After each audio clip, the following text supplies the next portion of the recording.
When you look out on a hillside filled with daffodils in the spring, or a river with salmon leaping upstream, or a sky full of flocks of birds, you're filled with a sense of plenty and generous provision.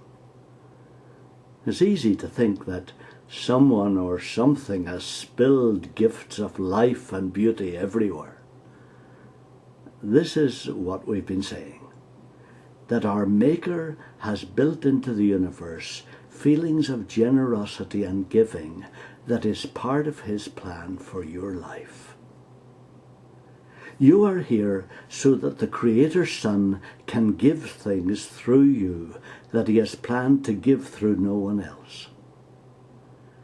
You yourself don't have that life, but you have exactly the right personality and abilities for your Maker's Son to give them through you. That's why you're here. Like so many of us, you find that hard to believe. So you try to get things rather than give things. As you try to accumulate a little money and a few possessions to keep the wolf from the door, you struggle into a kind of frustrated self-preservation until some financial or physical disaster occurs and your whole house of cards collapses.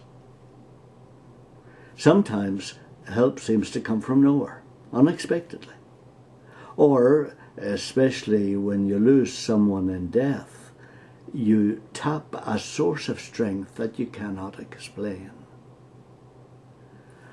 Often our Creator's Son shows His hand in times of deprivation when we are at our wits' end. And we begin to realize that there are powers and ways that we have never known before. In experiences like this, when the world's resources seem insufficient, we are driven beyond ourselves and our own resourcefulness. We reach out in desperation and touch a life that comes direct from the divine person in whom we were created. So our Maker has carefully planned our lives so that we stumble into situations that seem to have no answers or have insufficient provisions. Only thus can we be driven to see that we are inadequate in ourselves.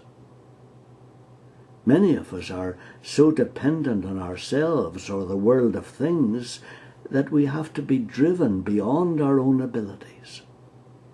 Only then do we reach out in desperation for the life that Paul mentioned.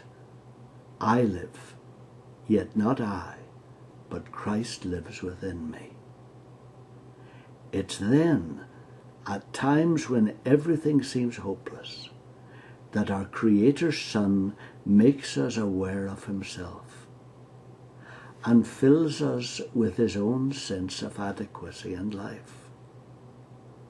This is the moment when we get up off the ground, dust ourselves off, and rise into the new life that surrounds us all every moment.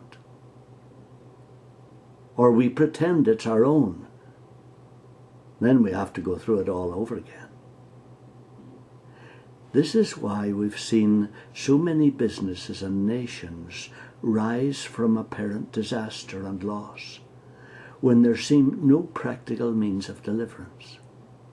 Out of this kind of human extremity arises God's opportunity to express the power of His Son within us.